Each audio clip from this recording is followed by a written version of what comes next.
जानते हैं कि श्रीमद् भगवत गीता में मनुष्य जीवन की प्रत्येक समस्या का समाधान मिलता है। फिर भी कई लोग अक्सर पूछ ही लेते हैं कि ऐसा क्या विशेष है गीता में। मित्रों, गीता में कुछ विशेष है तो वह है श्री कृष्ण। बाकी सब तो बस निमित्त मात्र है। इसीलिए इसे धरती के हर इंसान को पढ़ना और समझना चाहिए ताकि वह अपनी जिंदगी में सुख, शांति और सफलता को प्राप्त कर सके। लेकिन आज की भागदौड़ भरी व्यस्त जिंदगी में भगवत गीता के 18 अध्यायों के 700 श्लोकों को पढ़ पाना और उन्हें ठीक से समझ पाना हर किसी के लिए थोड़ा मुश्किल हो जाता है। इसीलिए आज के इस बेहद ही खास वीडियो में हम श्रीमद् भगवत गीता के 18 अध्यायों के 700 श्लोकों के सार के बारे में बात करेंगे, जिन्हें आज की पीढ़ियों के प्रत्येक मनुष्य के लिए, चाहे वह कोई भी हो, किसी भी आयु वर्ग का हो, उसके करियर का, जीवन का, रिश्तों का, उसकी प्रत्येक समस्याओं का समाधान करने के लिए बहुत ही आसान भाषा में आपको समझाया जाएगा। अगर आप भगवत गीता के इस बहुमूल्य ज्ञान का लाभ अधिक से अधिक लेना चाहते हैं तो इस गीता सार को पूरा अंत तक सुनें और इन विचारों को आप हर रोज सुबह अपने दिन की शुरुआत में और रात में सोने से पहले जरूर सुनें। श्रीमद् भगवत गीता एकमात्र ऐसा ग्रंथ है जो मनुष्य को जीने का सही तरीका बताती है। कहा जाता है कि जिस घर में भगवत गीता का पाठ हर रोज पढ़ा जाता है या सुना जाता है, उस घर में भगवान श्री कृष्ण स्वयं आते रहते हैं। श्रीमद् भगवत गीता में भगवान श्री कृष्ण कहते हैं कि हे अर्जुन, मैं सभी प्राणियों के हृदय में स्थित सबकी आत्मा हूं। संपूर्ण प्राणियों का आदि, मध्य और अंत भी मैं ही हूं। मैं ग्रहों में सूर्य हूं, वेदों में सामवेद हूं, देवों में इंद्र हूं, इंद्रियों में मन हूं। मैं ब्रह्मा हूं, मैं विष्णु हूं, मैं महेश हूं। जलाशयों में मैं समुद्र हूं, पर्वतों में मैं हिमालय हूं। इस संपूर्ण संसार में तुम जो कुछ भी देख पाते हो, सब मैं ही हूं। श्री कृष्ण कहते हैं, यह संसार मेरी ही माया है। यह संसार मुझसे ही उत्पन्न हुआ है। मैं ही इसका पालन पोषण करता हूं और मैं ही इस सृष्टि का विनाश भी करता हूं। मैं भूत, वर्तमान और भविष्य के सभी प्राणियों को जानता हूं, लेकिन वास्तविकता में मुझे कोई नहीं जानता। श्री कृष्ण कहते हैं, जिस तरह प्रकाश की ज्योति अंधेरे में चमकती है, ठीक उसी प्रकार सत्य भी चमकता है। इसलिए मनुष्य को हमेशा सत्य की राह पर चलना चाहिए। मृत्यु एक अटल सत्य है जिसे कभी बदला नहीं जा सकता है। इस संसार का जब से निर्माण हुआ है, तब से जन्म मृत्यु का चक्र चलता आ रहा है। कोई मनुष्य चाहे लाख चीजें जान ले, चाहे वह पूरे जगत को जान ले, लेकिन अगर वह स्वयं को नहीं जानता तो वह अज्ञानी है। अगर कोई आपको ठुकरा दे तो बुरा मत मानना, क्योंकि वे वास्तव में आपकी कीमत नहीं जानते। जो रिश्ता हमें रुला दे, उससे गहरा कोई रिश्ता नहीं, और जो रिश्ता हमें रोता हुआ छोड़ दे, उससे कमजोर कोई रिश्ता नहीं। हमेशा शांत रहें, इससे आप अपने जीवन में खुद को बहुत मजबूत पाएंगे, क्योंकि लोहा ठंडा होने पर ही मजबूत होता है, पर गर्म होने पर उसे किसी भी आकार में ढाला जा सकता है।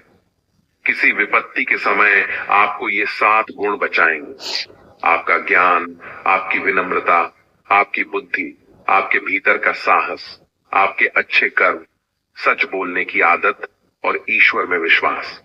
आत्मा हमेशा जानती है कि सही क्या है और गलत क्या है, लेकिन मनुष्य के सामने चुनौती तो मन को समझने की होती है।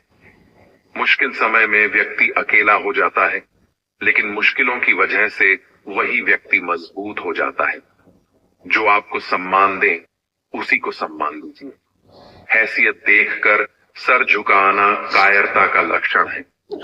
हे अर्जुन, जो ना कभी हर्षित होता है, न किसी से द्वेष करता है, न शोक करता है, न कामना करता है, जो शुभ और अशुभ संपूर्ण कर्मों का त्यागी है, वह ज्ञानी मनुष्य मुझको अति प्रिय है। मुझे पाने के 3 तरीके हैं: ध्यान योग, ज्ञान योग और कर्म योग, और इन सब में कर्म योग सबसे प्रधान है। भागवत गीता में श्री कृष्ण बताते हैं कि पृथ्वी पर जिस प्रकार मौसम का बदलाव होता रहता है, उसी प्रकार हमारे जीवन में भी सुख दुख आते रहते हैं। इनसे हमें विचलित नहीं होना चाहिए। हे अर्जुन, समय से पहले और भाग्य से अधिक किसी को कुछ नहीं मिलता। जैसे दीपक की बाती को दीपक तले छुपा अंधेरा दिखाई नहीं देता, वैसे ही मनुष्य को जवानी के पीछे छुपा बुढ़ापा और कमजोरी दिखाई नहीं देती। किसी भी प्राणी को उसका मन जीवन के अंत तक अपने जाल से निकलने नहीं देता। रस्सी में बांधकर उसे तरह तरह के नाच नचवाता रहता है। वह जीव को इतनी फुर्सत ही नहीं देता है कि वह अपने अंतर्मन में झांक कर अपनी आत्मा को पहचाने और आत्मा के अंदर जिस परमात्मा का प्रकाश है, उस परमात्मा का साक्षात्कार करे, उसे देख सके। जब भगवान श्री कृष्ण से अर्जुन पूछते हैं कि हे केशव, यह सब मानकर भी कि आत्मा नित्य, सनातन और अजन्मा है, उसे शस्त्र नहीं काट सकते, आग नहीं जला सकती, फिर भी प्राणी की आत्मा को सुख, शोक, खुशी, मान अपमान, पीड़ा और आनंद का एहसास क्यों होता है? तब भगवान श्री कृष्ण कहते हैं, हे पार्थ, मैंने पहले ही तुम्हें बताया कि सुख दुख का आभास करना आत्मा का काम नहीं, शरीर का काम है। तब अर्जुन कहते हैं, हे केशव, शरीर को दुख और पीड़ा तभी होगी जब शरीर को कोई चोट लग जाए या उसका कोई अंग कट जाए। जैसे शरीर आग में जल जाए, उससे जो पीड़ा होती है वह तो शरीर की पीड़ा है, परंतु मानहानि होने से जो दुख होता है या मान होने से जो आनंद आता है, उसमें तो शरीर को कोई चोट नहीं पहुंचती। वह मानहानि का दुख, वह अपकीर्ति की पीड़ा तो आत्मा को ही होती है ना। तब भगवान श्री कृष्ण अर्जुन से कहते हैं, नहीं अर्जुन, यह कीर्ति अपकीर्ति, मान अपमान, ये लाभ हानि, ये जीतने का आनंद अथवा हारने की पीड़ा, ये भी आत्मा को नहीं होती। ये आत्मा का काम नहीं है, यह तो मन की शरारत है। भगवान श्री कृष्ण कहते हैं, हे अर्जुन, यह याद रखो कि प्राणी के शरीर का एक अदृश्य अंग है मन, जो दिखाई नहीं देता लेकिन सबसे शक्तिशाली हिस्सा है। आत्मा से इसका कोई संबंध नहीं है। आत्मा रथ में बैठा हुआ रथ का स्वामी है, तो मन शरीर रूपी रथ का सारथी है। यह मन ही इंद्रियों के घोड़ों को इधर उधर का देता है और यौवन के आवेश में चंचल हो जाता है। कभी यौवन के आवेश में यही चंचल मन मनुष्य को इस भ्रम में डाल देता है कि वह सर्वशक्तिमान है, वह सब कुछ कर सकता है और वह यहाँ का राजा है, जिसके आगे हर कोई झुक जाने को विवश है और जिसे हर कोई प्रणाम करता है। जब शरीर के दीपक में यौवन शक्ति का घी झलकर समाप्त हो जाता है और दीपक तले अंधेरा छा जाता है, तो मनुष्य घबराकर चिल्लाने लगता है, मैं बीमार हूँ, मैं दुखी हूँ, मैं मर रहा हूँ, मुझे बचाओ। यह रोने का नाटक भी मन ही करता है। हे अर्जुन, मनुष्य को मैं के घमंड की मदिरा पिलाकर मदहोश करने वाला पाखंडी केवल मन है। उसके हाथों में मोह माया का जाल है, जिसे वह मनुष्य की इच्छाओं पर डालता रहता है और उसे अपने वश में करता रहता है। ये मन शरीर से भी मोह करता है, अपनी खुशियों से भी मोह करता है और अपने दुखों से भी मोह करता है। खुशी में खुशियों से भरे गीत गाता है और दुख में भरे गीत गुनगुनाता है। अपने दुखों में दूसरों को शामिल करके उसे खुशी मिलती है। हे पार्थ, प्राणी के लिए आवश्यक है कि वह अपने मन को काबू में करके अपने अंतर मन में झांक कर आत्मा को देखे। तभी उस आत्मा के अंदर उसे परमात्मा का प्रकाश स्पष्ट दिखाई देगा। जिस प्रकार मनुष्य अपने पुराने वस्त्रों को त्याग कर नए वस्त्र धारण करता है, ठीक उसी प्रकार आत्मा पुराने व्यर्थ शरीर त्याग कर नए शरीर को धारण करती है। यही प्रकृति का नियम है। इस सत्य को स्वीकार करके भय मुक्त होकर आज में जीना चाहिए। किसी पर विश्वास करना हो तो उनकी बातों पर नहीं, उनकी हरकतों पर ध्यान। गुस्से के वक्त थोड़ा रुक जाने से और गलती के वक्त थोड़ा झुक जाने से जिंदगी और भी आसान हो जाती है।